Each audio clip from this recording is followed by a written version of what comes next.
You felt it, haven't you? That weight. The exhaustion of always being on, always performing, always calculating. You walk into a room and you're already running scenarios. Who do I need to impress? What's the power dynamic? What's the angle? And somewhere deep inside, beneath all that strategy and armor, there's a voice asking, when did I stop knowing how to just play? You look at children sometimes and feel something you can't quite name. It's not jealousy. It's not nostalgia. It's grief. Grief for the version of yourself who could be completely absorbed in a moment, who could laugh without wondering if it made you look weak, who could be enthusiastic about something stupid without performing ironic detachment to protect yourself. You became an adult, and adults don't get to be free. And then you meet someone who breaks all the rules. They're not trying to impress anyone. They're not performing sophistication. They laugh at the wrong things. They get excited about butterflies or stupid jokes or street performers. Softly, and everyone in the room, cynical, jaded, armored adults, can't stop watching them, can't stop wanting to be near them. Robert Greene calls this archetype the natural. And if you've ever felt dead inside while watching someone else feel alive, you know exactly what I'm talking about. The question isn't whether this works. The question is, why does childlike energy have more seductive power than all your intelligence, all your sophistication, all your carefully constructed coolness? And why are most of us so fucking terrified to access it? Let's be absolutely clear about what the natural is and isn't. This is not about being immature, not about avoiding responsibility, not about Peter Pan syndrome or refusing to grow up. The natural is someone who has retained access to childlike qualities that the rest of us amputated when we learned to be adults. Spontaneity, unselfconsciousness, the ability to be completely present, joy that isn't performed for approval. Think about children, real children, not the idealized version. They're completely in whatever they're doing. Building a sandcastle, the entire universe is that sandcastle. Playing with a dog, nothing else exists. They're not thinking about how they look, not strategizing their next move, not protecting their ego. They're just there, fully, completely. And that presence, in a world of people who are never truly present, that's fucking magnetic. Imagine meeting someone at a party. Everyone else is networking, positioning, performing their best self. And then there's this one person who's genuinely fascinated by the host's cat, who laughs, really laughs, at something simple, who asks questions not to impress, but because they actually want to know, who touches your arm when they're excited about an idea, unconscious of whether it's appropriate. No agenda, no mask, just there. Who do you remember when you leave that party? The natural doesn't give a fuck about looking cool, and paradoxically, that makes them the coolest person in the room, because everyone else is performing, everyone else is calculating, and this one person is just free. And freedom, real freedom from self-consciousness, is the rarest and most seductive thing you can witness. Greene writes, adults are burdened with 1,000 responsibilities. They have lost the ability to play. The natural embodies the longed-for qualities of childhood, spontaneity, sincerity, unpretentiousness. Do you understand? The natural isn't playing a role. The natural has simply refused to kill the parts of themselves that the rest of us murdered to fit in. And we're drawn to them because they're still whole in a way we're not. So why does this work? Why do we fall for someone who acts like the world is still magic when we know it's not? Because Freud was right about one thing. We start life governed by the pleasure principle, pure desire, pure presence, pure now. And then society beats that out of us, teaches us the reality principle, delayed gratification, self-monitoring, performance. And we become functional, but we also become dead. Here's the wound. Most adults walk around in a state of chronic dissociation. They're never here. They're thinking about the past, worrying about the future, calculating status, managing image. They're so trapped in their own heads that they've forgotten what it feels like to just experience something. Softly, and then the natural appears, actually tasting their food, actually listening when you speak, actually excited about a sunset. And it's like watching someone who still has a soul in a room full of people who traded theirs for success. Jung called it the puer aeternus, the eternal child. And in mythology, this archetype is both blessed and cursed. Blessed with joy, creativity, presence. Cursed with an inability to submit to the necessary suffering of growth. But the natural, the seductive natural, isn't refusing to grow. They've just refused to let growth murder them. They've integrated both. Adult competence with childlike wonder. Responsibility with play. And that integration makes them whole in a way most people never achieve. Look at Charlie Chaplin, the little tramp. Millions of people around the world fell in love with this character. Why? Because he was vulnerable, playful, completely unselfconscious.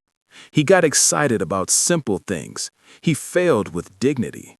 He approached the world with curiosity instead of cynicism. And in a harsh, industrial, dehumanizing world, that innocence was revolutionary. That playfulness was a form of resistance. Marilyn Monroe. Yes, she was beautiful, but you know what made her seductive? The way she could be completely absorbed in a moment, the way she'd get distracted by something simple and forget she was supposed to be on, the breathless quality, the genuine surprise. She played the child woman to perfection, and men fell apart for it. Why? Because she made them feel like the world was still new, like they could be new again. But here's where it gets dark. The natural's power comes from triggering our longing for what we've lost. When you meet someone who's genuinely playful, genuinely present, genuinely enthusiastic, it doesn't just make you attracted to them. It makes you aware of how dead you've become, how cynical, how armored, how far you are from the person you were before life taught you to stop feeling. And that awareness creates two responses. Either you're drawn to them, hoping their aliveness will resurrect something in you, or you resent them. You want to punish them for still having something you lost.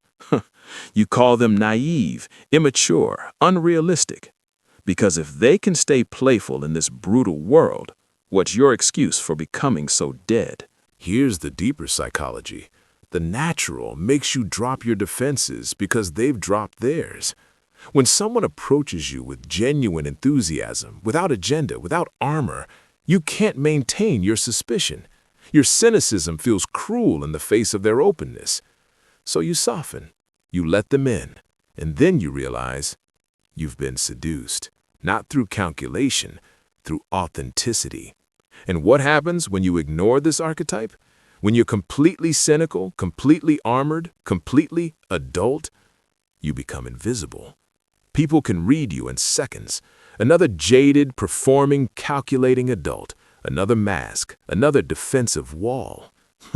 You might be respected, you might be feared, but you're not loved, you're not desired, because there's nothing vulnerable to connect with. Think about it. The people you actually remember, the ones who left an impression, were they the most sophisticated, the most strategically brilliant? Or were they the ones who could still laugh, who got excited about stupid things, who made you feel like being alive was still worth it? The natural wins because they make you feel something in a world designed to make you feel nothing. So, how do you use this? And how do you defend yourself if someone's weaponizing it against you? First, let's talk application. This isn't about faking innocence. You can't perform the natural. The moment it becomes a strategy, it becomes manipulation, and people can smell fake playfulness from a mile away. This is about reclaiming parts of yourself you've suppressed, parts you amputated to look serious, professional, mature. What did you love before you learned to be cool? What excited you before you learned that excitement was uncool? Start with presence. The natural superpower is being here, not thinking about the next thing, not calculating impressions, just fully experiencing the current moment. Practice this. When you're eating, actually taste the food. When someone's talking, actually listen instead of planning your response. When something's beautiful, let yourself be moved by it without performing distance to protect your ego. Example, you're on a date. Most guys are performing the whole time, trying to seem interesting, successful, cool. The natural approach? You see a street performer and you actually stop to watch. You order something you've never tried because you're genuinely curious. You ask her about the weird scar on her hand because you actually want to know the story. You're not trying to seduce her. You're trying to experience the date. And that presence, that's seductive. Another example. Professional setting. Everyone's performing competence, seriousness, strategic thinking. You're in a meeting and someone makes a genuinely good point and you react with actual enthusiasm. Oh shit, I hadn't thought of that. That's brilliant. No irony, no protecting your status by staying cool, just real reaction. People remember that because it's the only genuine moment in a room full of performance. But here's the key. The natural isn't incompetent. They're not irresponsible. The seductive natural is someone who handles their adult responsibilities and maintains childlike wonder. They show up on time, they deliver on promises, they're competent, but they do it without becoming a dead-eyed robot. They've refused the false choice between being responsible and being alive. Now, protection. Because yes, people absolutely weaponize this. The manipulative natural performs innocence to avoid accountability. They use playfulness to dodge consequences. They weaponize vulnerability to make you feel cruel for setting boundaries. I was just being spontaneous. Why are you so serious? You're making me feel bad for being myself. Here's how you tell the difference. The authentic natural is present with you, not performing for you. They're genuinely absorbed in moments, not calculating how their spontaneity looks. And crucially, they take responsibility for their impact. Softly, real playfulness doesn't harm people. Weaponized innocence does, then acts confused when you're hurt. Ask yourself, does their childlike quality make me feel more alive, or does it make me feel like I have to be the adult while they get to play? Does their spontaneity create joy, or does it create chaos I have to clean up? Do they have real enthusiasm, or are they performing quirky to seem interesting? Because fake natural energy has a desperate quality. Real natural energy is unselfconscious. Real scenario. You meet someone who's playful, spontaneous, seems genuinely enthusiastic about life. You're drawn to them. Test for authenticity. Do they maintain that energy when there's no audience? Are they playful with the waiter, with the homeless guy, with people who can't do anything for them?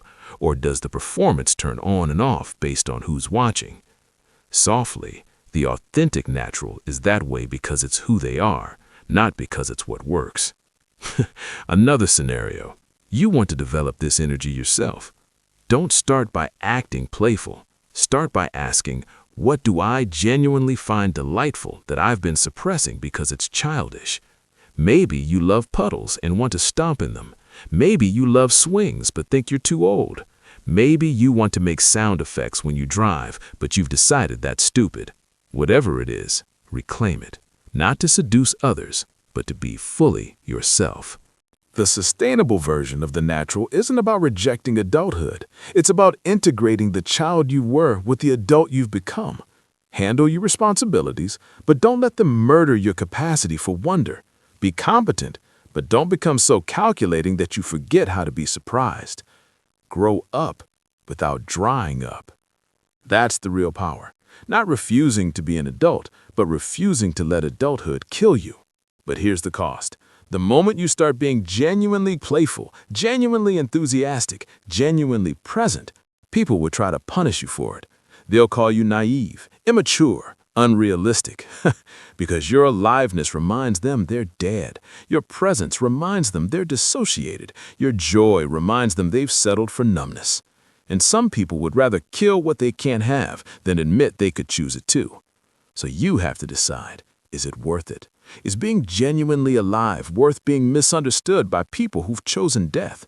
Is being present worth being called naive by people who've chosen cynicism?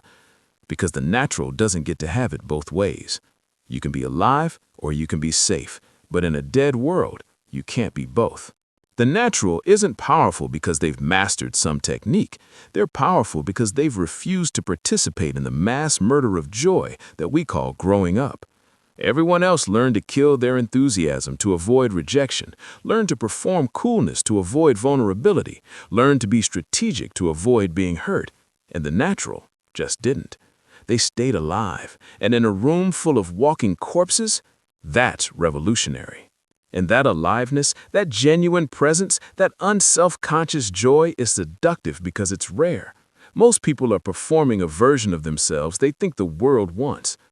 The natural is just themselves, excited by stupid things, moved by simple things, actually here instead of lost in their own performance. And when you meet someone who's genuinely present, it doesn't just make you want them, it makes you want to be alive again yourself. So if you want to embody this energy, understand what you're really doing. You're not learning a seduction technique, you're reclaiming parts of yourself that society taught you were shameful. The capacity for play, for wonder, for enthusiasm without ironic distance, for presence without agenda, for being moved by life instead of just surviving it. That's not manipulation, that's liberation. And if you encounter the natural in the wild, whether they're authentic or performing, remember this, your attraction to them isn't really about them. It's about you. It's about the parts of yourself you've killed, the joy you've suppressed, the spontaneity you've murdered. They're just a mirror, and you're falling in love with the reflection of who you were before you learned to be dead. The natural doesn't apologize for being alive, doesn't shrink their joy to make cynics comfortable, doesn't perform detachment to seem sophisticated. And that refusal to die, that insistence on still being moved by life even when the world punishes you for it, that's not childish. That's the bravest thing you can do. So here's your choice. You can keep performing the dead-eyed sophistication that modern adulthood demands, keep protecting yourself with cynicism, keep calculating every interaction. Or you can do what terrifies most people.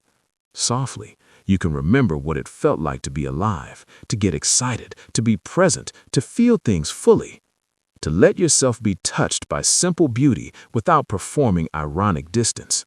He's childlike, not childish. That's his power. Now ask yourself, what would you have to remember to be alive again?